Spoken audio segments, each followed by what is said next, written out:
Hey everybody, we're back, and this time we're going to do something a little bit different because this is not going to be the normal balance exchange podcast, even though this is sort of a balance exchange podcast. But we have a different topic that we're going to focus on, and we're going to keep focusing on kind of as the season goes through, and it's going to be kind of a spinoff. So, once again, I'm Cronus, and I'm here with. Papa Bear, as always. Hey, it's me, Rasan. I don't know, man. Huge hole in my, Yeah, just in understanding. My fellow Americans. Papa Bear here. As long as whatever you're doing doesn't hurt. Rescue Residence, where our vehicles and our participants have lived a life of service. It's our mission to bring them both back to life. We do not have any guests this time, but there are some other people who you'll probably see on here more regularly as we cover this topic because it's kind of a team at this point working on what our main topic for today is, which is a new nonprofit organization whose goal is to help homeless veterans. What was the term you used? Like restore dignity Yeah. and like get back control of their life, right? And through providing them with opportunity, I would call it, because it's not just providing them with a home, and that's become a big part of what I've had to re-explain to people when they hear the idea at first. It generally is this thought that we're going to have this thing and just give it to them. And I'm like, no. It starts with you come to us. We start with getting you square, and then you're making this thing with us. Like that's a huge part of it for me. Yeah, I think the overall idea, which we're going to get into in a minute, is it's really cool, and I think it's also like reconnecting people with community, and I think that's one of the things that as we've been talking about this whole process, it's just like I've really been recognizing like the disconnection that especially Americans have with just like overall like society. Even if you're in society, you're disconnected. It's kind of weird to be alive today because we're both super connected all the time, but also disconnected more than ever, as far as I've seen, at least in my time on this earth. And it's very odd, and especially if you're homeless, it's even more disconnected. But you're still in. Most people that are homeless are living in a community that is very connected, but they are still disconnected. And it's like weird because like, how many times, if you live in a major urban area, how many times have you drove down the street and saw like a bunch of like a homeless encampment and just kept on driving by? Yeah. And you just I've done it. I'll be honest with you. I've done it many times. But they're people that, I mean, first of all, they're still people and they need help. And where it comes to like, me and Papa Bear, like when it comes to veterans and we see like this huge, like, it's a sad reality for them to like give so much to their country and then they still live, without basic necessities of life, like a home.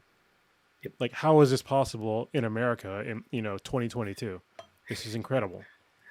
So we got to it before we even really get through our main intro, which is so the shelter is right there at the bottom of Maslow's hierarchy of needs. It's already there. We're not even into the episode, and we're already talking about like if we just handle the base as a society for each other, then we're good. But we're not doing that.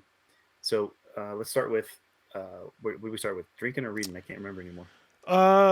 Let's do drinking first and then reading. Okay. So what are you drinking? I'm going to start drinking Prairie Artisan Ales. It's called The Bomb. Whoop, this thing is way too bright. There we go. What is going on here? This is like my camera's just tripping. Anyway, it's a really good beer. It's a stout. It's one of my favorites. It's kind of expensive for like this size. Like this small bottle is like $15, but it's really good. It better be. My God, that's expensive.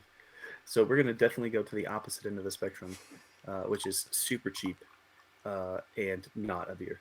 So this is Walmart brand waters, right? So these, I'm telling you though, so I was super shocked when I found this brand. So this is the Walmart like store brand flavored sparkling waters. And I kind of expected these to be straight up the same as like any, like what are the LaCroix or whatever, where it literally pretty much tastes like carbonated water, and then like someone burped a cherry near it somewhere at some point, it barely even tastes like fruit. These things are amazing. They taste so good. It's this is cherry limeade that I'm drinking, and this is one of my favorites. And it honestly tastes like an actual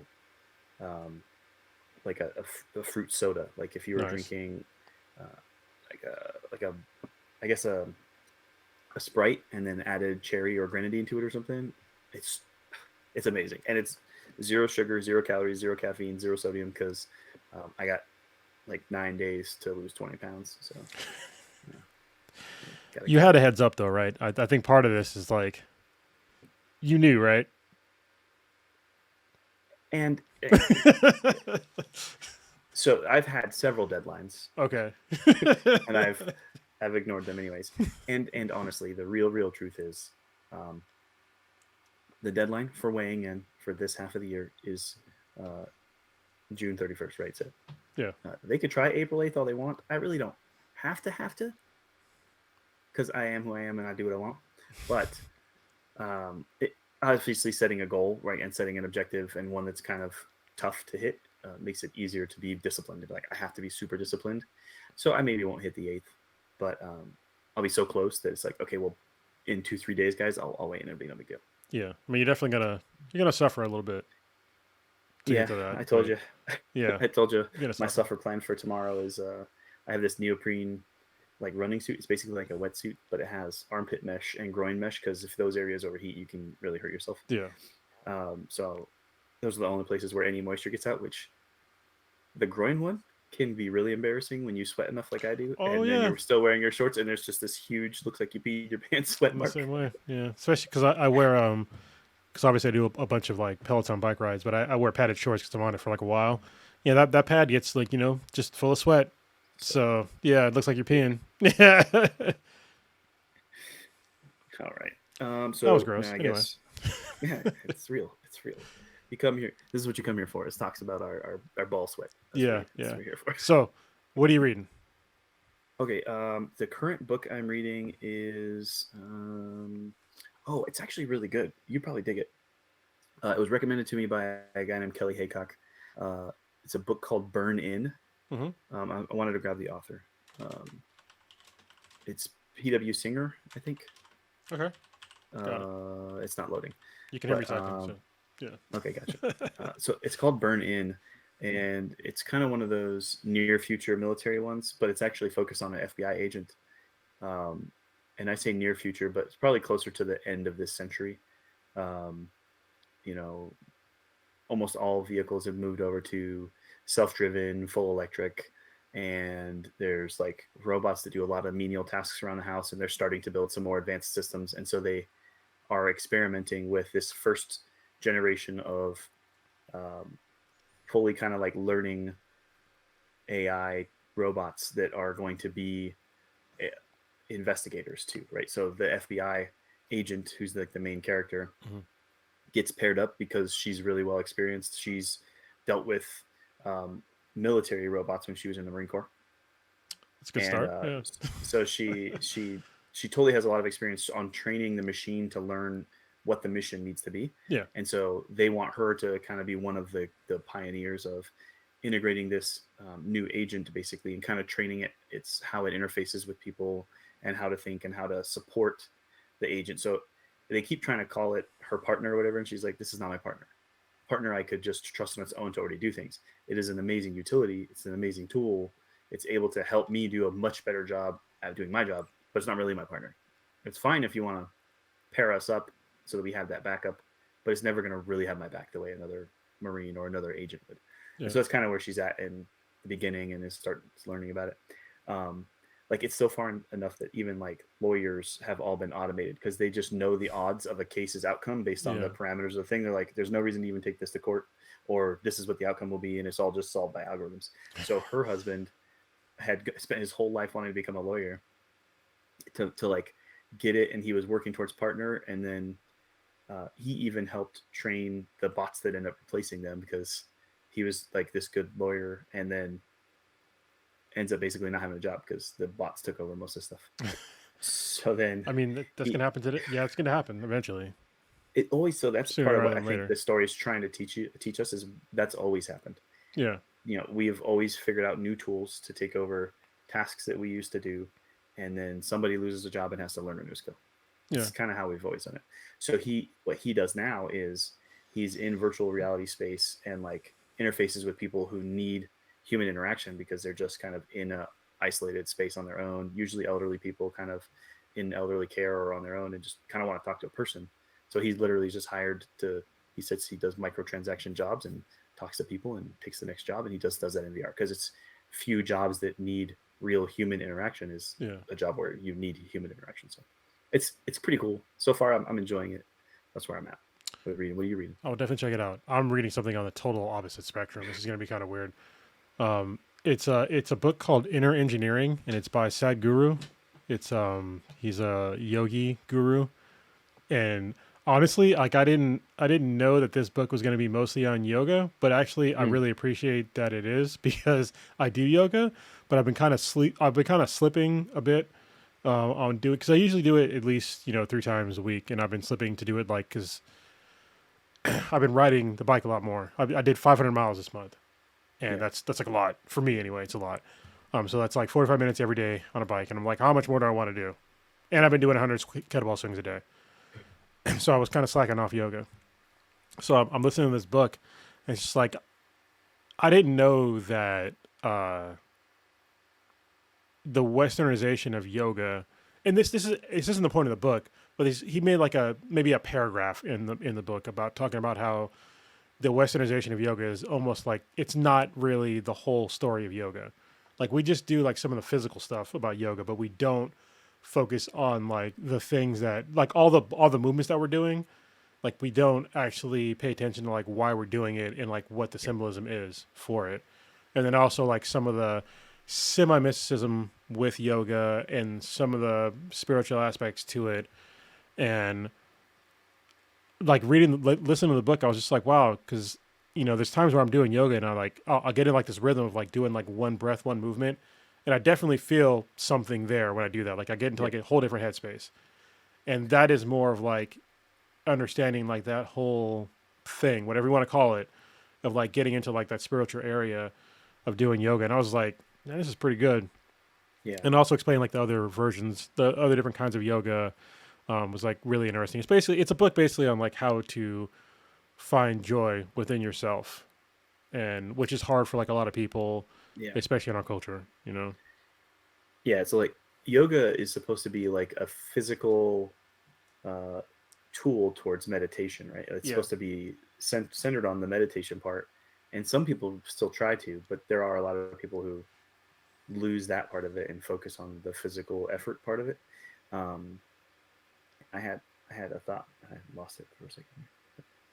Yeah, it was about the meditation part of it, and like, flow. So I was thinking, flow states. A big part of it was to get into like a flow state where you've gone into that rhythmic breathing and the physical motion and the meditation, and then suddenly it's like 2 hours later, and you're like, I felt like I just did 10 minutes worth of this, but I really relaxed your whole self, and you feel so much better. You've cleared yourself of all the issues, and like you said, found joy. You realize what's more important when you spend a little bit of time like that. So yeah, I think there was like part of like the book, like something that he said was that hit me like really hard was he was talking about like how people talk about like the past, present, and future, but we're always living right now. Like we're never, you can't escape right now.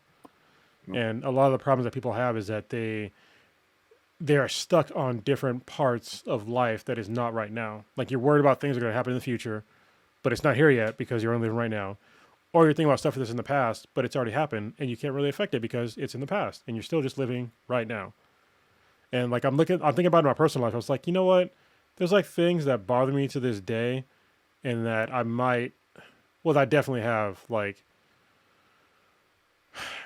still like held on to it, and like to my detriment and to somebody else's detriment. And it's like, why am I letting that happen? And also it's like all these things that are in my head, like these are thoughts that they're me, but they don't have to necessarily be like the way that I should go forward. Like having like a negative thought, like I'm making those negative thoughts up in my head.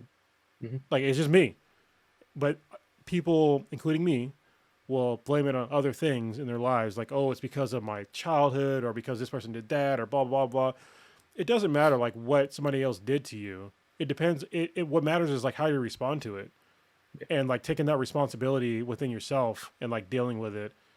I think that's way more, I guess, productive. So. Yeah. And I mean, there's a balance to it too, right? We can't only live in the now without some kind of plan for those future nows. Right? Yeah, Like, yeah, hey, now's going to keep coming. And if I don't have some kind of an idea of how I manage that future now, but there is very little benefit in continuing to focus on those past nows, unless it's in order to make yourself better going forward. Right? Like how if I encountered a similar situation, how would I do that better? Or but other than that, thinking about those things is not not really helpful unless it's to learn, because you have to you have to pull learn. from memory to learn. Yeah, So, 100%. You have to learn from it. But I think that's where people get stuck, is that they get stuck in those. I mean, I'm the same way. I get stuck in these like yeah. things happen to me, and it's like I'm stuck there still. But it's like I need to get unstuck from that. So Yeah. So with that, we've done a pretty standard opening. we did, and hopefully, like if people are watching this that are donating to Rescue Residence and they want to get good insight into the president and one of the board members to Rescue Residence, this is actually a pretty good thing because, I talked about some hippie stuff because I'm out of the Marine Corps. And Papa Bear, talked about like some military stuff, but that's also not where our headspaces are at all the time. So, but No. Which you're about to find out. So I guess we can segue straight into talking about what this thing is now. I guess yes, at this point. So the overall idea, and one of the easiest things to do would be, if you can, you probably can scan this QR code if you're looking at it on video on YouTube. yes. If not, Can I blow you up? Let me see if I can just blow you no. up. Make me on the main. So if not, then you can find us at Rescue Residence, all one word, .org. There we go. And you can just like look at what we're doing there. So the overall mission set is to basically say we want to help reduce the number of homeless veterans in the nation by identifying those who fit well in with what our concept is, because one of the key things that's going on within solving homelessness today is a shift in mindset as to what the right solution is, right? So for a long time, very cheap, single big room with like lots of cots, almost think like emergency response, like evacuation space, like you just a huge tent and a bunch of beds, like we're just trying to keep people some basic shelter, right? That was still thought of as basically kind of the best way to handle it, because you could help the most people with some kind of shelter for the short term, and then it was expected then they could move forward from there. But that's been kind of disproven, at least in recent times, where modern society, people in the modern United States and across the world don't respond well to that. For one, they don't feel safe inside those spaces with shared with a whole bunch of other people, even when provided with some kind of a secure space for their stuff. So some middle ground version was like you have your cot, but you also have a footlocker and a lock. So you at least kind of have some personal space, but not enough to feel like a real person, right? Yeah. So housing first became basically kind of the bumper sticker for the current mindset around how to help people get out of homelessness. It was a John Stewart, a John Oliver video that we both watched, I think the same day, the day that it came out. And that was, I think, the final tipping thought in my head that made me realize this whole idea. And there was a moment in this video, and it's John Oliver Last Week Tonight episode about homelessness, and we had talked about it. And that's why I think Balanced Exchange is the right place to do kind of the first full description of this on the on the YouTubes and on the internet, because we did 2 seasons of Balanced Exchange, and it felt like, looking back at it, and I kind of want to go through every episode and find the clips where we talked about homelessness. Like it felt like almost every episode it came up. And hold on, real quick, just a slight pause for you. There's actually a missing episode that was my fault, to where we go into like a lot of these issues in the whole episode. And I hope that hopefully we have her back on the podcast, because I ran out of hard drive space, but we had a really good discussion, because it was honestly, it was one of the best Balance Exchanges, because we had disagreements, but we worked through them. It was fantastic. And we talked about homelessness, especially in the Bay Area, because she was in San Francisco and I'm in the Bay Area as well. Yep. Yeah, Claire's good people, and honestly, I've started a couple of kind of just quick notes because she's very busy right now. She just started her own um, small firm. She's an architect, and her and a friend who are both architects like started a small firm trying to do like Great. much smaller scale projects, but doing their own thing. So really proud of her and like excited that that's what she's doing. So I don't want to put more on her plate, but I was like, I would really love it if you wanted to work to like do a couple of um, designs for us that we could submit to the city for the building and some other things too. Yeah. We might not need to, but I was mostly looking for like for that presentation I had to do to like see if she would want to do the layout. But she's really busy, so we'll see. But there's a point in that episode of Last Week Tonight where one of the guys says, "You want to know what finally stopped this cycle of going into a shelter and then going back on the streets and then finding a starting one part of my recovery and then ending up back on the streets, and then it was this right here." And he like holds up a set of keys. It's like the only way to end homelessness is to put someone in a house and then let the other problems have time to get fixed. And so I've had some really hard conversations recently with people because it's like, well, what do you do about people who are on drugs? Like, they're gonna be brought in, and told like, look, the idea is that this is the first step for you, and that should be like finding a way to be functional and contributing and able to participate in this program is the end goal. So if that takes you a little while, that's fine. But for now,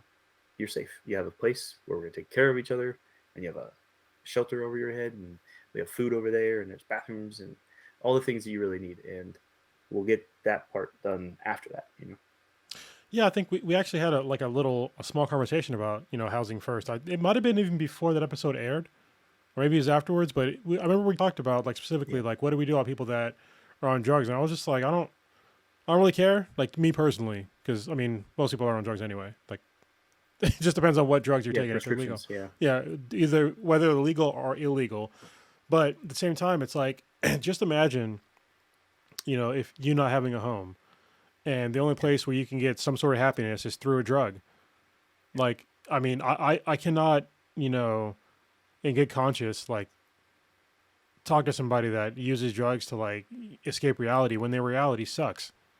Yeah. So, and if their way, to escape reality is just to do drugs, then so be it. But I think that a better way to be, hey, let's give you a better, starting point to where maybe you don't need to escape reality anymore. Maybe we can give you a reality that is actually, conducive to you living a better life. And then we'll see if you can come off drugs if you want to do that. But some people might not want to, but I think a lot of people probably would, to like, hey, if I can, especially when it comes to like, military members, because the vast majority of us, it's hardwired into us to like contribute to something. And if you can't contribute, like, it's sad. It's really sad if you cannot contribute when you're so used to doing that, especially for your country, and now you can't. And it's almost like it's like a punishment to these people. Yeah, and I think so. I don't know if I would want to bring someone in who would say like, I don't want to stop. Like I'm still here just to do drugs and party. But like, yeah, you could probably find a different program. We're not we're not for that. I do want to get you back on your feet. I want you to be working. I want you to be, and I want you to want those things. Yeah. So we can like, I still want to help people, but if you're going to be like living in our compound space, which is going to be more of like a tight community working towards the final goal of providing everybody with a long-term home, then you kind of need to be moving towards that objective. Yeah. And as long as you say you're willing to, we'll start first with get in here. And if that takes a little bit longer for you to go to rehab and do some other things, that's fine. But it does need to start with having a safe place to live. Yeah, being safe. Like, and I think you kind of mentioned it too, that the if we had a few people and I'm going there and working on it, and we have a specific site lead, and I've got a couple of like engineers or designers or fabricators, and we'll get to why we would want those people here in a second. Yeah. Because I haven't actually even said what the heck we're doing. We'll get there. We'll get there. Be patient. But they become that community. They become that support system, and this group of us together, with like work to do each day, I think will become what makes life fun and cool. And you don't necessarily need those other things, like you said. Yeah. Um, so it all kind of came together for me as I looking at the next couple of years, and like you said, being a person who feels like I always have to be contributing and giving and doing something, and looking at, like, if I just stuck around and did an extra bit to try to later on make 5 and 3 years or 4 years or whatever, and then what I would give back in the 3 years after that. So we're talking about like 6 more years in the Marine Corps.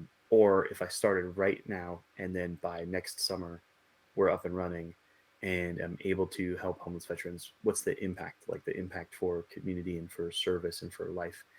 And I couldn't in any way find that the balance would tip towards staying active duty for longer than the 3 years that I kind of know that I wanted to do here to make the changes for training. And then the next step would be back to the grind kind of work. Yeah. And where here I feel like this idea is going to make a big difference. So as soon as that all kind of got weighed out in my head, and then I decided this is what I wanted to do.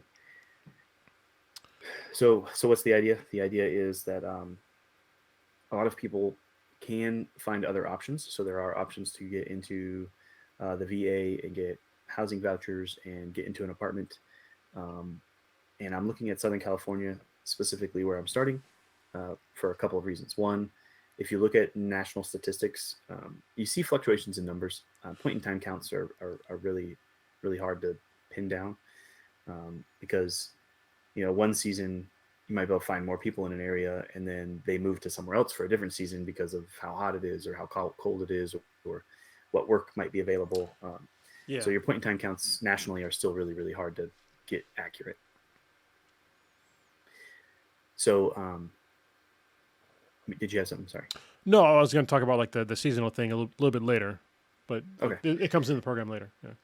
Yeah, and so, but because if you look at national numbers and we say what I've seen most of the time is somewhere near 60 between. It's such a huge number variance. Anywhere between 60,000 and like 110,000 homeless veterans across the country right now. But even at the upper end of it, 110,000, well, there's 11,000 in California, which means even at the high end of the total national, 11,000, which it feels pretty pinned down because California does do a pretty good job hitting their point-in-time counts. But that's 10%. That's still like 10% in one state. And I think so if we're gonna start somewhere. Honestly, start California. I feel like that's undercounted. I mean, because seriously, like just driving around, there's places where I can drive around right now, like near me, where there's like huge encampments. Well, and LA alone, in that study I told you about from 2019 to 2020, they followed around 26 veterans that were homeless to kind of keep track each month of when they were housed, when they weren't, when they were being brought into a program, how long it took to get from initiating to actually being housed, and all this other stuff. And in that study, they talk about the fact that the point-in-time count at the time for Los Angeles only, not Los Angeles plus Orange, because that's 2 different VA offices. Yeah. Los Angeles only was nearly 5,000 homeless veterans. Oh, yeah. And the VA outreach office has 5 people working that. It's just wow. It's just such a huge, 5 per 1,000 people. Yeah. It's so I think that it's the right place to start, and it'll establish us. It'll help us get up and going. But the problem with the standard programs that I saw, beyond probably providing more home than is necessary, you put someone even into a 1-bedroom apartment, it's going to be a full big bedroom with probably like a closet and its own big bathroom space and a whole kitchen, and it's not necessarily required for someone who's just trying to not be on the street. So maybe they could be smaller. So there are a lot of solutions looking at tiny homes, and they reduce the cost and it gets them in somewhere that's safe. Tiny home communities, which are a big thing that's coming around, is a really good part of it too, because then you hit both. You hit the community piece where they now are a group. They're a group of people taking care of each other. there's most of the time some kind of, like an apartment building, shared resources, laundry, usually a large like showers and bathroom facilities. Yeah. Because the tiny home usually has a small toilet, maybe not even a shower, Yeah. but just kind of you need the emergency toilet. So like it's middle of the night, I'm in bed, I just need to get to the bathroom. I don't want to have to go to the community toilet. But get up and take a shower, you could probably use community showers. Yeah. But that's still not right for everybody either. But then the piece that's missing is if I don't have a reason to need to stay in Los Angeles or San Diego or Riverside or these areas that the cost of living is so high that a standard job that just maybe you want to do construction or you want to just do welding or you want to be an engine mechanic. A lot of those jobs, unless you are doing high end work or have been doing it for 20 plus years or whatever, you're not going to make enough to even pay the rent on that long term. So that's why you saw that cycle where they get into an apartment, they kind of get started, they get back on their feet, but they can't afford the apartment, they can't afford food, they can't afford insurance, they can't afford the other things in these high cost of living areas like Los Angeles and San Diego. Yeah. And then you end up back on the streets. So a piece that's missing from those programs is willingness to get out of here and travel somewhere and take your house with you. That's what I kind of wanted to solve. So now here it is. I can tell you the timestamp early on or something. I don't know. But the idea is to find someone who's willing to participate in this program, and together with us, they will build themselves a tiny home inside a retired ambulance. And then that ambulance, over the time that they get their vouchers through the VA, live with us plus do training. I learned a new term the other day listening to the Road to Home podcast, which I talked about earlier. Something super awesome. You guys listen to it. It's a great podcast. Yeah. It's a concept called sweat equity. So I'll even count the hours they're going to counseling and to therapy, hours that they're going to go spend in rehab, hours that they spend working on their ambulance, hours that they spend in like financial management classes and how to do your taxes. Like, so things to make them get their head space out of just surviving on the streets to like, how do I get ahead and participate again? All that stuff counts as equity that they've put into their home. So long term, they get that sweat equity, the time they spent with us while we built it, counted towards their actual build, and then they'll be still getting their VA vouchers and paying us for that. And we're going to provide some services. The idea being RV spots and some insurance coverage and some other things until they get to where they're going, get on their feet, and then are more established. And once they've paid off that vehicle, it's theirs. They own it now. They own that like they would own any house, and they own it and can travel with it. And I think another aspect of this I thought of later, most of us who are veterans are people who, at least on some level, maybe it wasn't the first chip you chose, when you were at the recruiter station and you pick out why you think, you remember those? Yeah. Little cards. I want to travel. I want to go to Okinawa first. Yeah, and a lot of people choose that, and that's the first. But even if it's not your first, the reason those 9 are there is because all of those things are all a part of us, but we're picking out which is like the most important to us, and we have to explain why. But for all of us, some kind of adventure, travel, getting out of this little bubble, and being homeless is like literally the opposite of that. I am stuck right here. I don't have the ability to go anywhere else. So to provide the ability to potentially have that freedom back to go to Glacier National Park on your way to that next job if you wanted to, and park your ambulance with solar panels on it and the ability to power itself, and you put water in it and pack up enough food and be gone for a week and you're fine. You'd be able to totally survive on the road with nothing else for weeks. And I think there's going to be a lot of people that will vibe with that really, really well. And so that's the overall concept. Poke holes, ask questions. Yeah, honestly, this is back. I actually have the chat. I had to scroll up like a long way on our chat, but to see like when did we first start talking about this? And it was on November 5th of 2021 is when Papa Bear first was like, he said, in regards to homelessness situation, what do you think are the top 2 issues that keep people from getting out of homelessness? And then we just had a quick conversation. We might actually print this out and like put it on like a wall somewhere, but we were on the same page. So I will say it was loaded. I definitely already knew what I wanted the top 2 to be, Yeah. because it was what I thought was, this program. It's that you need a house first with an Yep. address, Yep. and then you need to be able to get the hell out of whatever weird situation puts you where you are.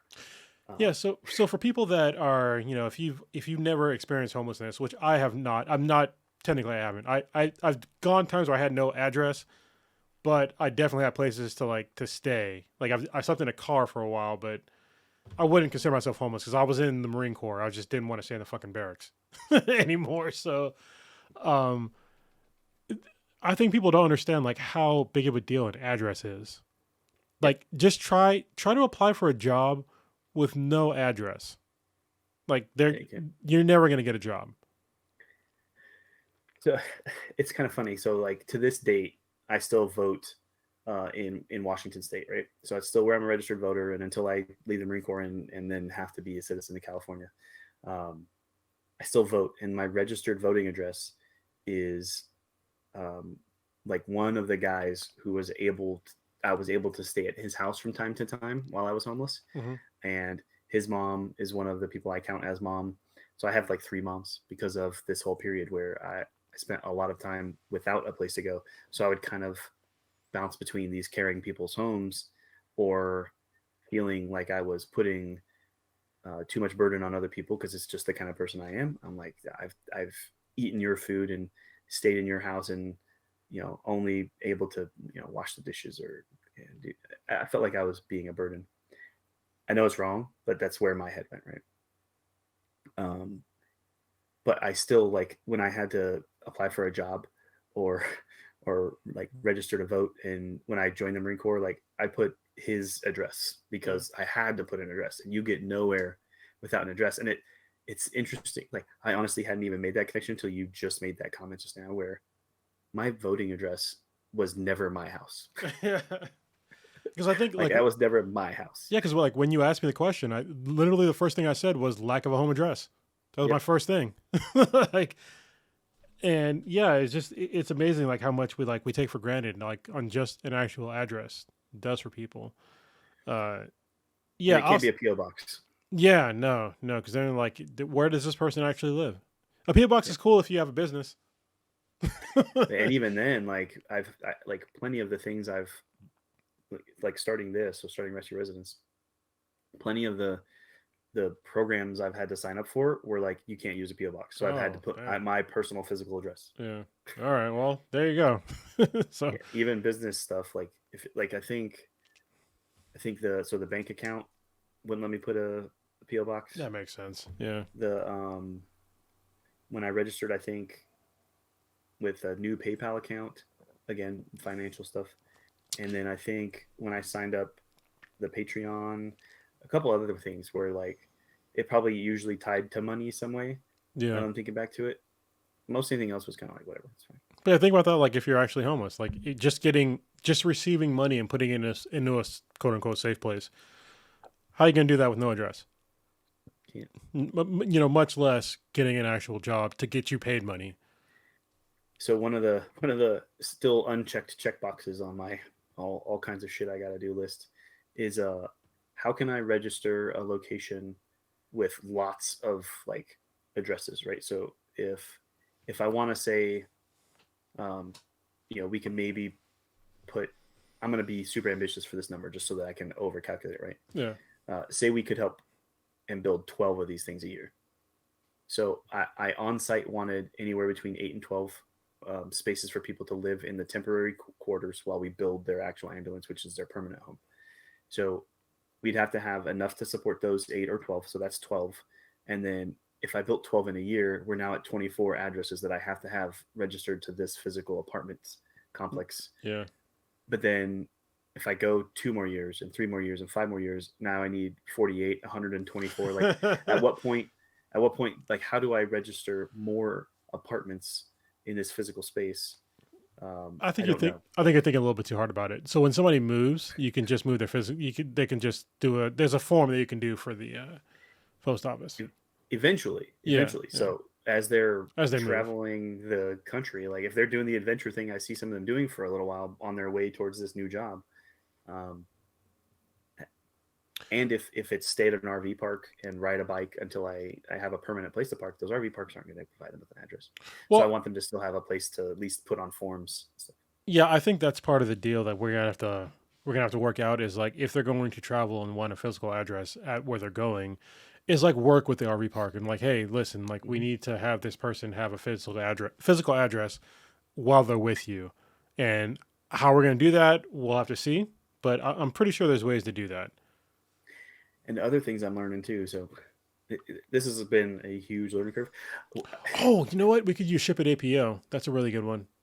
You ever used What that is it? before? Uh-uh.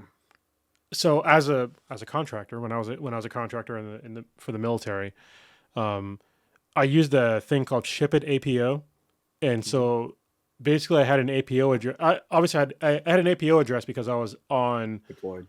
yeah I was deployed, and so you can't ship a lot of stuff to APO addresses. So I used this site called Ship It APO, and they would ship it to I would make my address to Ship It APO, and they would just forward it to me for a service fee. Yeah. And so maybe we could like find a service like that, or maybe just actually that actual service, partner with them, and like we'd have to just keep track on like where they're going. Yeah, So that could yeah, work. I think so. One of the I kind of joked with somebody, I can't think of it, right after the very first uh, meeting that I attended. Um, so the mouthful that is just the name of this council is enough, right? So yeah. I just did a brief while I was in Virginia for the East Valley Steering Committee for the San Bernardino County Interagency Council on Homelessness. Um, and as I'm attending this meeting as a military dude, I was like, these guys could give us a good run for our money on the acronyms that go on within the programs Yeah. because like I sat in that meeting like don't know what that one is, don't know what that one is, and I'm like because I'm that guy, I will write them all down and then I'll ask people afterwards like what did this mean, what was this, or if I can't find them. So there's a huge steep learning curve for me right now, but luckily Astrid from the meeting 2 weeks ago has wanted to like connect and help me and like pull me into the system. But she's saying that one of the things they have to do is, especially if it's temporary shelter, that's not like a plan for it to be a long-term lease, like that they are going to live in that apartment, 28 days. So if they're there, they can only be there 28 days, and then they have to go away for a day and come back, because otherwise, then you get into this whole like eviction law stuff that starts happening. So it would be like, okay, you're here 28 days, and then you have to take the RV, go to a different spot for a day, and come Mm, back. we'll have to Yeah, like. I don't like I got that. to figure that out. Yeah, we because like if you're literally building your home, like you're not gonna build in 28 days. No. So we got to we'll figure out a way around that. I'm confident that we can do that. Well, and it can be something as simple as, so she really wants to partner with us because she wants my help with some of the veteran stuff. So it could be something as simple as leave our site, go to one of the Arch sites that's her program, Okay, and then come back to ours. that's So like, awesome. hey, you're Yeah. gonna do a night over at Arch and then come back to us. Dude, it's legal. It sucks. It counted as a night like staying over at a friend's house, and you come back and stay over here. You know This what? is still your place. I'm not moving any of your stuff out. Like, yeah. When you first said that, I was thinking about like so when I was a contractor, when I had to there's like this whole thing because people think that you don't have to pay taxes when you're a contractor. That's 100% not true. You have to pay Yeah. you have to pay taxes. If you don't, then you're gonna owe a lot of taxes. But you have to be outside of the United States for 335 days to get the tax benefit. To get like it's semi expat status, but not really. Um, but if you're out of the country for 335 days, you can write off like when I left it was like $92,000 in taxes. But if you don't, you're gonna owe all that, and it's just like you get kind of screwed, and people get stuck in like this weird loop. That seems like the same thing. Like it's a really arbitrary number to do, like 28 days, and then you have to come. Like, So I think that the reasoning is it just if they're there for a whole month, mm, then they are resident. They get to that almost to the squatter status kind of thing where you can't evict them, and there's all these other legal things you kind of get yourself painted into a corner with. So if anything else happens, we would now be at a disadvantage in court if we're trying to deal with anything. Hopefully we don't have to, but we still have yeah, to protect ourselves I too. guess that's protected. I mean, maybe we need to have some sort of like paperwork or something. We'll talk about it offline. But I mean, But, yeah, it and just even if we had multiple sites, like if it was literally like the main site and then like the satellite site across the street, if they just yeah, move physical locations and come right back, then it's fine. Um, and it, obviously, like we said, we're gonna be as transparent as possible. But like, I don't need to explain this whole process for why you might need to switch. Like, hey, we need to clean this one out, do a refurbish, move this thing. Like, go ahead and go for the street. I wouldn't want to lie about it, but yeah, maybe I do those things as well, and that becomes a part of our normal program to just clean and do those other things to keep it safe and sanitary, and it also facilitates this 28-day process thing. yeah. That's true. I mean, like I said, I explained that process, and I still adhere to it. So even though I was like I kind of poo pooed on it, but we'll get around it because Rules are the rules. at the end of the day, we're just trying to help people. So however Yeah, we can do that, we'll do it. but what we can't do is help people if someone takes advantage of us and runs us into the ground, and then Oh, are we gonna go? Are we gonna go there? Is that the time we're gonna? Are we gonna go there right now where? with the ambulance? Oh, already? Our first one already. I mean, we're already like 51 minutes in, so You talk about run us into the ground, they didn't run us into the ground. But I mean, take advantage of they us. could have, like literally. I mean, I didn't have. We had nothing to start with. So, the very first post on our website, if you go look at it, was it the first one or did I write one beforehand? I feel like it was the very first one. It might have been the first one. So I titled it "Accidental Windfall" Yeah. because I was like, hey guys, I accidentally owe somebody $5,000, so we need to do some fundraising and figure this I like out. how you worded that. I accidentally did something, but we owe them money. Yeah, yeah. It was. It's So all I was, good. there is like I said, I'm on this huge learning curve, so I'm digging into all kinds of different aspects of this, and like every single day I come up with 2 more companies or 3 more companies that I need to contact to see if we can try to establish a relationship where they'll provide us with some kind of discounted part of this process. Yesterday it was this freaking all natural wool insulation stuff that I saw on Oh, Rich yeah. Rebuilds. Okay, yeah. Because I was Oh, like, Richard Bills is I wanna, great. That dude's great. yeah. Yeah. I was like, I don't want to do a bunch of fiberglass because if we could keep it from being fiberglass insulation, that's one less thing I got to worry about masks and everything else we're all dealing with. And Yeah. there's gonna be enough problems with it, and we get their cuts, we get all the other problems. So I was like, let's do the wool thing. So, but I mean, all I could remember was that was an option that I could do wool insulation. Where the hell did I see that? So I'm like thinking through it. Remember, it was Rich Rebuilds. Got to go back to the episode. What's the name of that company? Need to contact the company. I'm doing stupid shit like this all the time. That's where my brain is all day long. Yeah. And so I was like, we're gonna need to figure out how to get ambulances. And someone told me about Gov Deals. So I'm checking it out. I'm like, okay, so it's like an auction site. All right, this is easy enough. So all the auction sites are different. So I create an account. Like, what's the information I need for the account? Do I need to create a different account for the organization? What happens if I bid on something? What's the information I get back? When does bidding actually usually start? It's all within like the last hour. Is it within the last 10 minutes? Is it within the last 3 days? Like I needed to know and all these things. So I'm trying to pull metrics.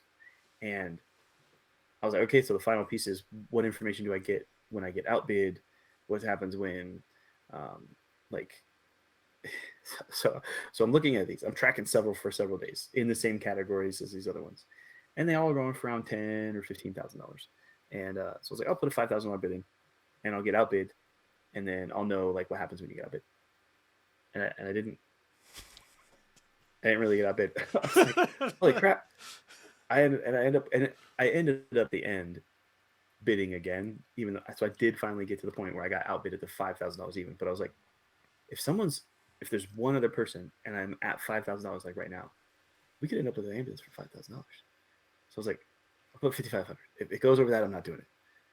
And I didn't get beat. So I was like, I got it for 51 and some change or something. I was like, oh my God. For one, that's super cheap, but also like, oh my God, I also paid $5,000. So we scrambled. We figured out how to pay for it. They were cool about it. As far as, hey, look, we didn't really expect to need to do this right away. This is our program. This is what we're trying to do. So they were kind of cool on that piece. Hey, yeah, that's fine. Just keep us posted as to what's going on. And everything after that was shit. So yeah, we paid for it. We had someone who's there in Ohio. This thing was in Ohio. I got Williams lucky. County, Ohio. Shout out to Brian, Matt. So he's a friend of mine. Bryan, Ohio, Williams County Sheriff's Department. Just saying. and he shows up to get it, and they burned out the starter. It wouldn't start. So then we had to get a tow company to tow it to a place that could hopefully fix the starter. Could you hear my stomach just now? Was that you? I thought it was me. That was you. Okay. Maybe it was. Yeah, I think you're getting IBS right now from just talking about it. I need to take it. I really wish I was having a drink right now. Yeah, I mean, I'm about to grab another one because this whole thing was just like, I'm just thankful that it was in Ohio, like near. If it was here, I would have been in a shop. What's up?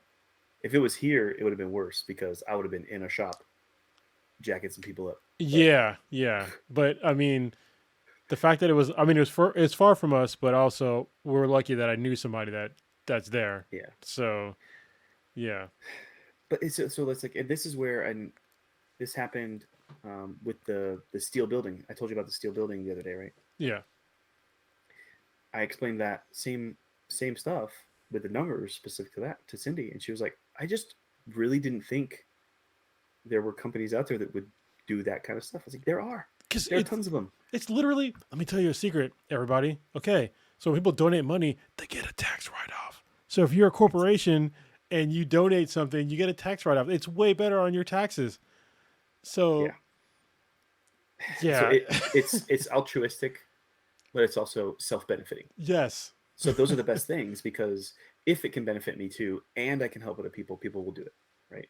So, I mean, and I'm not any better, to be completely honest. My expectation is to have a salary while I'm running this entire nonprofit organization that will keep me exactly where I am right now, right? That's the only goal I have. I don't want a crap ton of money, but I also can't like lose my house and let my family end up on the streets. Well, a pit in that real quick. Keep thinking your same thoughts. So, like, one of the first things that we were talking about, as we were talking about, starting a nonprofit, is that I wanted to make sure that the nonprofit was equitable to like all the employees. Like, none of us are trying to get rich off of this. No. Like, I am fine with my current salary. If you can replace my current salary, that'd be great. Like, I could stop working at this current job that I'm at, which actually isn't that bad, but I would much rather do this going forward, because it'd be more fulfilling to me, to be honest with you. Yeah. But we're not going to be the kind of nonprofit company to where we are getting paid millions of dollars and we have minimum wage workers working for us, like building these things. That is not in the cards. Yeah. So like, rules for nonprofits is that we can't make a profit. That's right there in the name, right? So if we end up at some point where we've gotten enough that would potentially happen, what we both talked about, and I think everybody in the board agreed on our last board meeting, was that like that would automatically equal to pay raises for everybody who's working it, right? Yes. And or potentially would then mean it needs expansion and the ability to produce more ambulances, right? So like, it needs to always be either going towards supporting the people who are making the organization function, or go towards being able to help more people. It is at no point going to be like inflating us. Will we take pay raises equal to those others? Sure. Like, but everyone should be getting a pay raise, yes, not just us. Yeah, I just want to be. If we're all busting our ass, then we should get recognized for it. Yeah, and we're going to be, well, so far we have been transparent about this. Obviously, we have no employees, but as we do, we're still going to be transparent about like where the money's going, because I've seen a whole bunch of like nonprofit organizations to where like the CEO or president or whatever is getting paid millions of dollars, and other people are getting paid like basically nothing, and it's just like, that's not what we're trying to do here. So no. and it's not. I just want things to be fair, and I find it incredibly disingenuous if you're trying to be a nonprofit and your workers are getting paid less than a living wage. Like, I'm not for that. And that's going to honestly be somewhat difficult in Southern California, but yeah, it is. We'll be able to make it work. We'll be able to make it work. I think we can, and I'm willing to. Obviously, I mean, we all have. I mean, I have a job. The other, I guess, is one other board member that has a normal corporate life job. Yeah. You guys are the other two are still in the Marine Corps. You're gonna get out eventually, but I'm in no hurry to like pull down a salary from this. Like, I'm just willing. Yeah. I'm willing to help for now, and keep it going for as long as possible. And eventually, if I can drop my current job, that'd be great. But I'd much rather have like that revenue go towards other people that need the money. you know? Yeah. My only concern with the salary topic as we're on it is that I am hoping that we're in a position by the time summer 2023 comes around and I move from active duty to retired and I'm only getting my pension, that I can take the salary to keep my pay pretty much right where it is, Yeah. because I don't want to try to go take another job. I want to be able to focus my entire effort and energy into this. I think it deserves it, and I don't think I can make it what I want it to be without that. Like, it has to be my full day, every day kind of thing. Well, and you know, So to this point, you put in obviously the vast majority of the effort into this. So yeah, yeah, I mean, so you you definitely won't get an deserve. argument out of me. Yeah, I spend most of any moment I'm not spending time hanging out with the family and doing my work, and honestly, um, have stepped back from some functions and roles and things that I would normally taken on in order to be able to spend some more time thinking about this, because um, I was very much and always have been kind of an overdoer. Um, I see stuff that has nothing to do with my actual role or responsibility within my organization and be like, that needs to get done. Who's working on it? Nobody. yeah, I'm just going to make sure it gets done. And I am trying to do better about not taking all of those on myself, or at least identifying them, figuring out what the work is needs to get done, and then going, "Hey, Gunny, it's your delegate. job," Yeah, delegate. which I need to get better at with us here. Yeah, Um, so that was one recent thing I did do, which was I asked Shy, just so you're tracking, and now he's going to see it on video, to look into getting us. So I want Rescue Residence to be one of the Skills Bridge organizations, so we'd be approved for hiring our heroes or Skills Bridge or whatever. So as active duty veterans are transitioning into civilian life, we can bring them on as an intern. They can learn what it's like to work in our nonprofit organization if they wanted to start one of their own or stay on with us. yeah, And there's obviously really good stuff to that. They're going to get straight in, and we'd have more veterans. Like, I could see hiring a veteran through Skills Bridge that wants to get into social work stuff, get them through their certification stuff. They work with us for a while, and then they could, move on to another program. It is also self-interested, like we said, being fully transparent. So my goal would be that the last at least 4 to 6 months or whatever of my active duty time, I could get approved to join Rescue Residence through Skills Bridge and be able to be focused on this even for the last couple months while I'm actually still getting paid active duty pay. Totally legit. People are doing it with Microsoft and doing it with all these other things that aren't helping people. Why wouldn't I be able to do that for a nonprofit? So yeah. No, I'm definitely going to use as soon as a certain status gets approved. I'm definitely going to push. I work for a very large IT organization, so and they have a donation element to them, and I'm going to push for them to help us, especially with like computers and just like grants and stuff like that, because they have grants that they can push out. So as soon as we get stuff approved, I'm gonna push and for it's that gotta hard. be and it's gotta be any day now. So I've also had, so I have a friend that's at Microsoft that has said the same thing, and Cisco now too, so that where they'll make sure that we get added to their matching programs, and then they'll start talking through the people who work there to get that all set up. And I do think that we'll end up at a point where between the grants, because Astrid today made it seem like super easy. I was like, I'm really nervous about this because this is the first ones that have come up that we are in a timeline that I need to worry about. So I'm looking at HAP2 and Project Roomkey. Yeah, I'm like, I really want to apply for either one of these, but I have no idea what I'm doing with submitting this application. Neither of us have ever done it, yeah, me and you, because we did talk about maybe you take this role. But I have no idea how to do this. So do you have like a template, an example? So we're going to I'm going to go by her place, her office, which I have an ulterior motive to that too. Usually everything I do has kind of two motives, but anyways, and she's going to try to walk me through what she needs from me, because she does need help with getting veterans who are homeless in the area that end up falling into her program processed into VA programs and helped with it, and she doesn't have enough experience with it. And I said, look, that's going to be what I'm going to live and breathe and do, so might as well let me learn that curve while helping you out. yeah. especially since she's going to help us. And she's like, I will basically do your applications for you. We'll just sit down and make sure that they work. So those will end up going in. That'll get us some startup funding. But her office space is a retired firehouse. Oh, that's nice.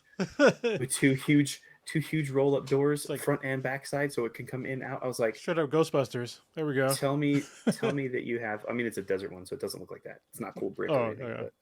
But like, tell me that you have some space on that end of that building, please. And when we get this first ambulance, at least I can be like, can I just park this here? Can we work on this here for a little while?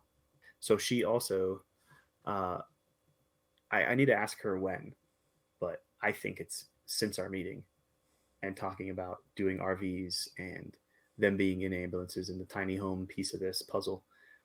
She's trying to, she has like 8 properties within the organization Arch that supports this region with both short-term and long-term housing, right? But she doesn't have enough emergency response housing. So like, hey, someone tonight needs to be in a place. Yeah.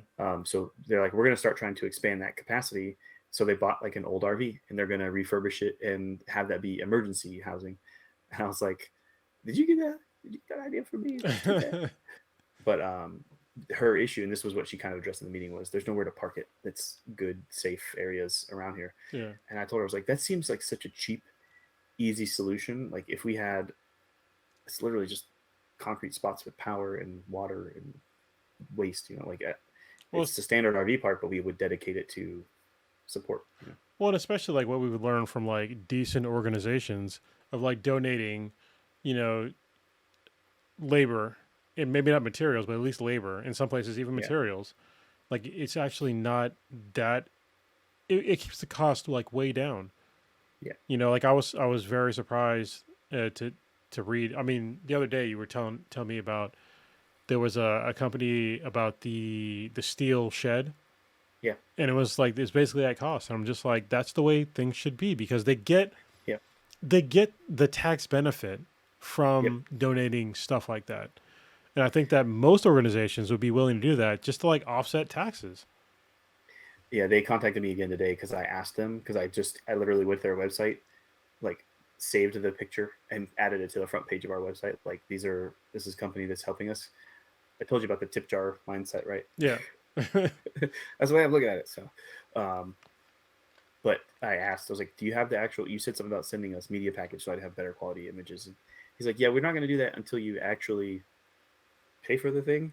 So we appreciate you putting it on your website. All right. But we're going to stop the advertising there until you actually buy the thing. So when do you guys think you'll have the $39,000 or whatever? Which, again, like I said, so a $65,000 was the estimate for the building design that I asked them to design. This includes the blueprints we'll need to turn into the city to be able to then get the approval for build permits and everything else, right?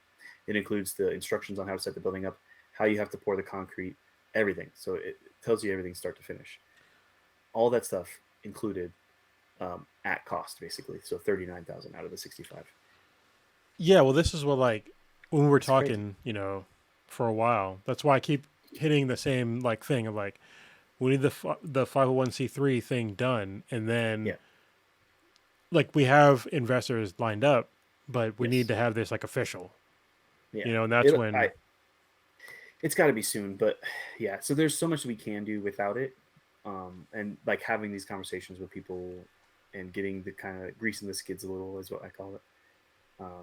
Not a totally unique term, but I'm just saying. I think that's a Marine Corps thing. That can all start now, and obviously some of this other stuff like designing. And I want to put out a challenge here, and I'm going to post it on the Instagram page. I had an idea for another T-shirt design. So the one image I have that's like the desert kind of look, 1980s style, right? I would love to see one that was more green and forest, like mountainy, like imagine the redwoods, like if you're up in the redwoods. That being the overall backdrop with something still Rescue Residence, maybe 90s style text, or even it could be something modern. But we're just gonna go through the decades. Forest one. Yeah, it could be. I just want a forested one. I think there needs to be one that's forest like too. So yeah. If someone out there wants to design that, send that to us. I know a designer who did like the logo for like 2 of my podcasts. Yeah. So I could talk to her about it, about donating some graphics. And this is, along the same lines. The word you used is key. I talked with another graphic designer that I know too. He was like, I do this pretty regularly. I was like, yeah, you're welcome to design something and donate it to us. Yeah.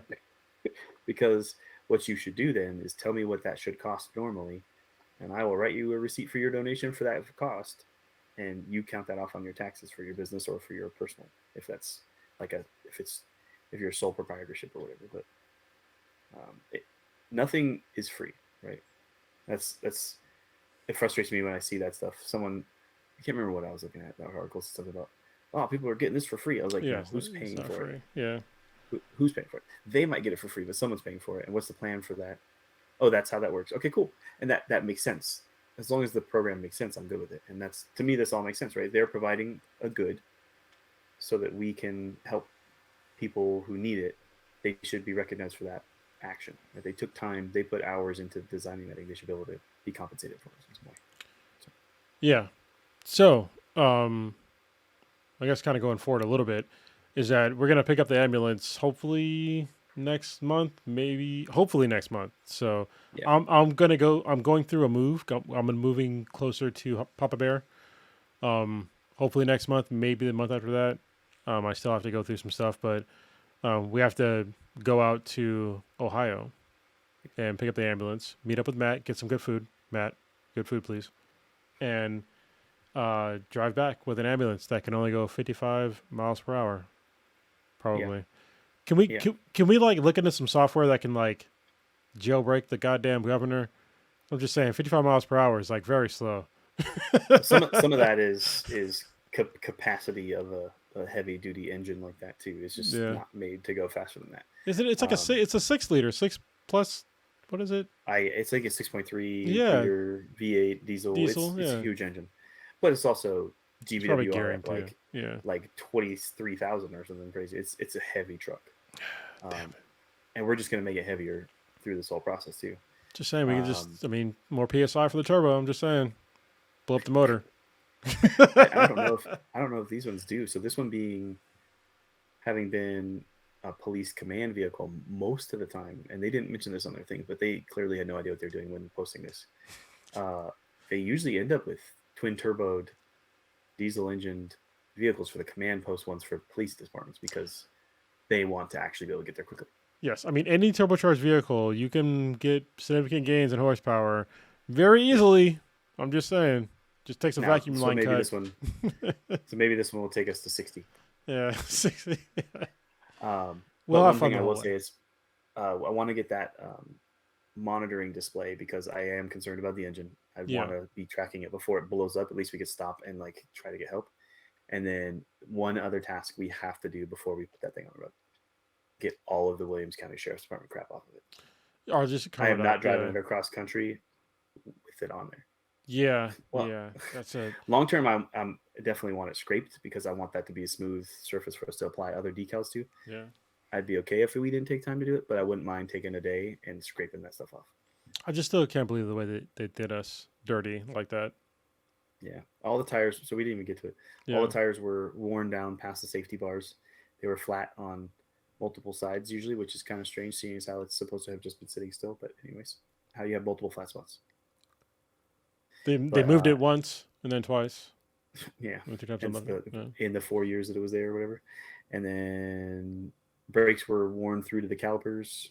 Calipers were shot. All the brake systems had to get replaced. And so we had to pay for all that. So we paid not quite 10,000 yet. So it was six. It was almost six.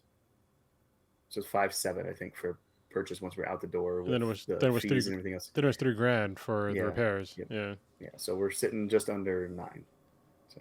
And that's not even like getting into the fact that they tried to like blame it on my guy that tried to pick it up.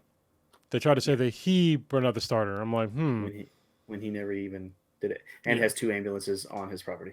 Yeah, and it's a person that I know and trust because he's a cancer. So first of all, he's a cancer survivor. And I literally flew out to go see him in person. He's a fellow podcaster, and I knew that he had cancer and he's like recovering. So I flew out to Ohio and surprised him. There's actually a video on it. He's a really good dude. He was actually on, if you go back and watch, I think it was the Great Food Truck Race. I can't remember what season he was on, but he came in third place. Oh wow. Yeah, really great dude. Um, and they tried to say that he burned out the starter. I'm like, no, but like, just not. He wouldn't. First of all, it's like it's nearly impossible for somebody to like start it like once, unless you literally had him start it for like 30 minutes, like straight. He didn't burn out your starter. Like, please stop it. Yeah. So yeah, my guess is it just never started. Yeah, but just be honest. I mean, if they would been honest with us, then we wouldn't have been talking trash. I mean, just tell us I that would it have didn't start. expected to have to get the starter. I would Yeah, have planned the tow to begin with. I probably would have not bid on that one because it didn't start already. yeah. Maybe that's why people knew. People that were like professionals, unlike us bidding on ambulances. They Yeah. knew something wasn't right. So that's I am like one of the steps I keep hesitating to take is contacting San Bernardino Fire and like establishing that relationship to get them to start donating to us until I have the 501c3. Till that's done, at that particular step, I feel like interacting with government agencies on that level, like saying, give me stuff. Because my one concern would be, they're like, oh, cool, we're retiring one next week. But I'm not ready yet. Yeah, You just asked. that's why You just asked them. I told you we already have an in. Like, you don't even go to like. Obviously, I mean, do San Bernardino, but Yeah. my brother, he's a fire captain in San Diego County, and he used to work Pretty for darn close. logistics. So we have like the in to get like their stuff, Yeah. but we need the status. So So I guess final note, because I think we do want to keep this one short. yeah, Future expansion. So we could do another California site. My first thought is Bay Area because that's the next like serious concentration of homelessness. yes, That helps reduce the veteran population dealing with homelessness. I'll have figured out the systems. We'll have figured out the systems. We'll have hired people. We need to find a social worker. We need to find a tax guy. I need to straight up hire a lawyer. We need to get our insurance sorted out. I mean, there's a whole bunch of stuff we got to do. yeah, But next expansion, I think. So I had a person really talk to me about it, and one, it makes business sense, and two, there's a need. Is Texas, right? So a lot of veterans end up in Texas, yeah. and there's a significant amount of homelessness there too. I don't think they're number 2 on the list. I'll have to check. I'm pretty sure it's Florida, which wouldn't be a bad expansion either. But the Austin area, I know I have people who are in the sheriff's department there and would have contacts with EMS. And if we started getting set up, we'd already have that part of it handled there too. Good. So that could potentially be a good third site. I also have friends in the Pacific Northwest that would want to. So, I mean, I think that we'll grow if we do this right. And we're doing what we say we're going to do, which is really focus on helping people, right? So we talk about the mission being to identify and then support these homeless veterans going from where they currently are to a future that includes mobility and an address right away and the ability to look towards a job. I didn't even mention Home Depot's Road to Pro program. So Yeah. I want to integrate with them to like train them with a skill that they maybe want to get. And also But- seasonal programs like Amazon. They have Oh yeah. seasonal work for people. Like basically there's a whole like group of people that travel to like do seasonal work for Amazon and then work on farms on the off season, and the rest of the season they're just like doing whatever in their RVs. So there's Yeah, like a just whole relaxing, thing. traveling. Yeah. And it seems like the people who would be interested in this program would probably enjoy that lifestyle. Yeah, yeah. I mean, if you don't want to be, it's almost like it's a weird sort of freedom of Yeah. like, yes, you have to work, but also you can just work on when you want to work, and then like the rest of your time is like your free time. As long as you make enough to like, fulfill your needs, then you're good. The Maslow hierarchy, just get the basic ones done. You're good. And then you're working on yourself, right? But yeah. Yeah. So that was about it, I guess. I'd say that's about it. That is absolutely nowhere it. There's just so much to this, but we wanted to at least introduce the concept and get this idea out there. We do want to produce like a full-on, really good, concise video that's maybe 10 minutes long. What do you think, 10? Yeah, 10, and then like heavily produced probably. Yeah, and like I started writing the screenplay for it. That's how detailed I was This trying guy, to get. he's all Hollywood. He's in California now. He just, Yeah, Yeah. So I've always been interested in video production since I was about 14 years old. Nice. I was writing. This is how bad it was. So they taught us in this one class I took on video and film production or whatever, how to write scripts, and then we were just shooting skateboard videos. Like these were high 8 tapes, right? So we're taking high 8 cameras out Yeah. and like recording dudes skateboarding and turning those into cool skate videos afterwards. But like I couldn't let just going out and shooting be enough. Now I had to like have plans for this trick and at this location and these shots and you know, I was writing screenplays for skateboard videos. This is stupid. I mean, isn't that how Jackass started? Yeah, So they all started skateboarding. they're doing okay. That was literally the Some of same them, yeah, same time era. frame as I was. Yeah. Yeah.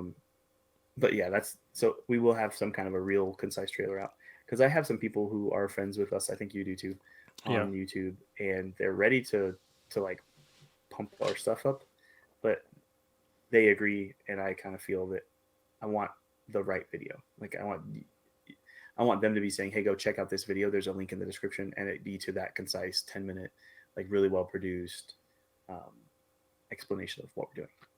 Yeah, One I think that probably includes that first conversion, right? Includes this. So yeah, the first conversion is going to be, it's going to be great because it's going to be a learning experience for all of us. So even like we were talking like today or even I think probably yesterday about like what else can we do about these conversions, and those are like we'll keep it a secret for now, but there's other ideas that we have past veterans homelessness because our goal is to literally end it, right? But then it's like, what do you do after that? We got plans. So it's not just that. We want to get even all them taken care of, but then we have more. Yeah, even just the quick expansion, which I think will happen before we get able to end all veteran homelessness, which would be expanding to help just all homeless people. Like, so Yes. This is a good program that will work for others, and I don't have to limit us to it. It's just that it's a community we connect with right away, and we'll be able to walk into and tell people we're here to help you because we know what you're going through. We've been there. We've done a lot of what you've done. Yeah. And that was one of the things Astrid really wants is she grew up in a military house, but that doesn't put her into our sphere. Yeah. To be able to have a veteran walk up to someone who's currently homeless and be like, "Hey, what can we do to help you? I know what you're going through, and we're here to help," kind of thing. And we're not the government, and we're here to help, kind of thing. It's like you especially. Like I keep my partner.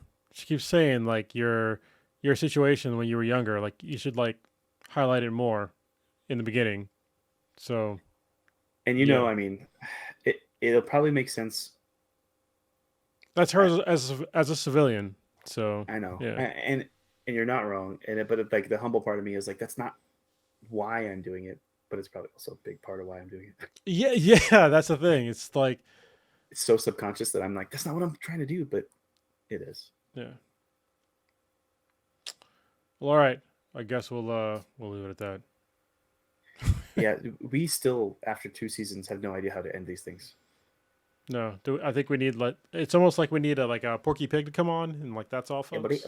Yeah. or get the wrap it up box out. Like, wrap it up, B. Yeah. That's one of my favorites. Oh man, now that you said Dave Chappelle, I was thinking of just like the whole like Will Smith, Chris Rock thing, but that's a whole different podcast. Yeah, oh my goodness! Check out his podcast from yesterday. It was good. Man, it was terrible. So this is how widespread that got, and I didn't even know either. I knew about it right away because I saw something pop up on Twitter. Actually, I think it was your tweet. I was like, oh, it was a funny tweet. And then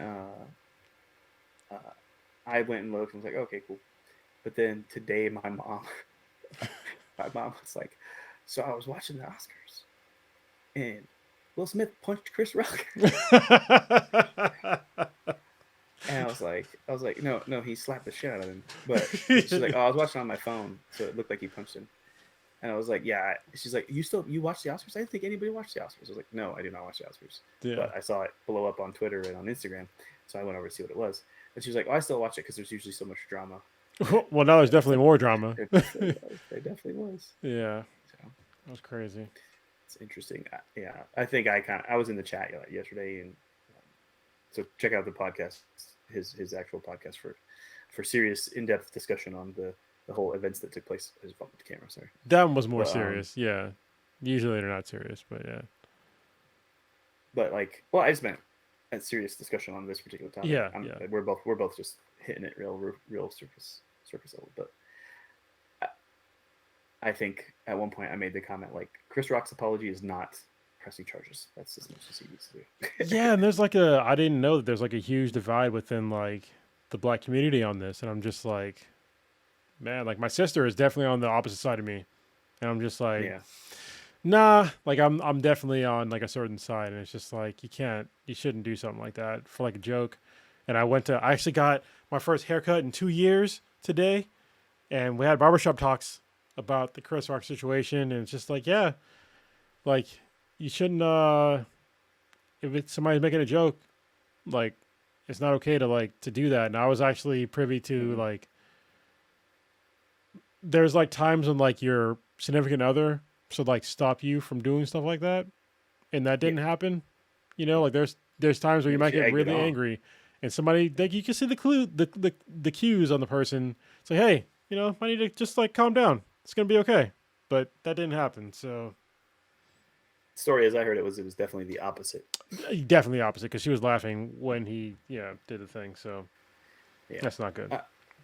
So I looked at it as from a certain point of view, which I think is part of what's probably making this such a divisive topic, is that even if that was a problem and you felt like the joke was inappropriate and she felt like the joke was inappropriate, that's a conversation you have off stage. Yeah. In the back room, because that's like, it's for Marines, right? That's, you see the corporal or the sergeant doing something fucked up with his Marines. He's doing something is wrong, and you're like, as long as no one's gonna get hurt. Like, okay, when you're done, come here. And away from your Marines, who I'm not going to mess up your ability to still influence and have control over what is going on in your shop. I'm going to set you straight. I'm going to fix you because that's wrong what you did. It allows you to maintain what you've established and you've worked to make real, but still helps you be guided better. That's how people guide each other. That's how a mentor would deal with that situation. It's how someone with experience would deal with it. And he went off and went passion side, and you lose all credibility. It's tough. Yeah, that's a really good like breakdown from like the military side of like that. I mean, that's and military people are like we're by nature we're violent people, okay. But if somebody from the military is telling you like, hey, we can take a step back and like deal with this in a different way, like you should like take note. And Will Smith he's never been that guy, and it's just like for him to do that, I'm just like, man, I don't get it, man. No, it sounded like there's a whole lot of other stuff going on, and so that he lost control, and there's probably lots of good reasons for it inside why he lost control, but still doesn't explain or justify what happened. So yeah, no, it doesn't. That's my take. So anyway, yeah, we kind of went off. Sorry, I hijacked part of this stuff. We can end it. We can end it before that if we needed to, but I think everybody would be fine with it. Yeah. Our podcast is like this. This is what you come here for. Actually, this is the least amount of like tangents in all of our podcasts, because usually it's just like, I heard there was aliens on Mars. No, I'm just kidding. It's never like that. But we definitely went on some crazy tangents on podcasts before. It always had a lead in and then is tied in somehow. But that's how we can be talking about insurrection and then still end up talking about homelessness somehow in every single episode. Yeah. Oh, there's times where we talked about books for like 30 or 45 minutes. And then we had the subject. So. Our openings can get a little long sometimes. So if you go back, if you're interested in this and you're coming here because of Rescue Residence, the rest of the episodes are much longer. Usually it's anywhere from 2 to 3 hours. Yeah. And we do have guests, and we definitely hit tangents. We kind of stayed focused on this one. We do both have a timeline tonight a little bit. Yeah, and we're hitting it, so yeah. Not too bad. Just around a little beyond an hour. Yeah. So. All right. Well, hey, man. Appreciate it. It was good to talk to you in virtual space again. It's been a while. This was the only thing we had for a long time. Yeah. We did get to meet, which was cool. We did, yeah. You were here in the Bay, so yeah, that was great to see you in person. Your whole family. We still have. So the next day. Yeah, so it was after our stay there. I think we had some issues with the RV, and we didn't make it to the show. Like we were supposed to go to a show in Ashland the next day. Mm. So we ended up missing the thing, and they gave us tickets. So we still have, like, we have a show. We can go see whatever show we want in Ashland, but we Where have is to go this season. So Where is Ashland? South Oregon, so it's like the very Oh. southern part of Oregon. Okay, I got you. Yeah, so we were supposed to leave that campground like early and make sure to book it there, catch a like 3 o'clock show or whatever. And issues with the tires. Logan was getting sick, so we went and got COVID tests, and like, so that whole day ended up like we got to our next campground. Oh my god, that campground was beautiful too, but like we didn't get to go see the show. Yeah. So so then we talked to them, and they gave us tickets to go see it in town. So that means we still got to go to Ashland. So, but you're gonna be moving down here, so I don't know. I am, but I can definitely, I can move around a little bit. So yeah. So look forward to videos on Rescue Residence, and probably we'll both drop probably little clips of stuff on our other channels to try to get people to come look at them when we move this ambulance, because that's going to be something. Yes, and Papa Bear every week he's doing at least a vlog or a blog every week on what's going on with Rescue Residence, and it's we're trying to like be as transparent as possible, and it comes down to like exactly where the money's going. So. Honestly, like I'm sharing a little too much most of the time. I'm like, I did this exact email thing this day, and sometimes it gets a little boring. I'm realizing it, but like I'm trying to just keep track of what I have going on. This is the book of like all of the daily stuff that's going on. Wow, but I'd rather have that than like having a CEO like pocketing a bunch of money. So nah, it's not happening. Yeah, I will say the last 2 weeks, because of I had a learning symposium in Quantico that ate my lunch, but was also amazing. And then I went to a wedding the week after that. So there was quite a bit of gap. I didn't get a whole lot done. And I look back and I'm like, oh, I did this and I did that. But it was still definitely not my focus those days. I had to shift gears.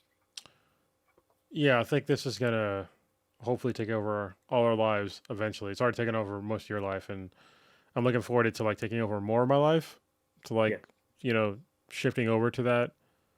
But I got a lot of shit that I got to take care of, especially moving.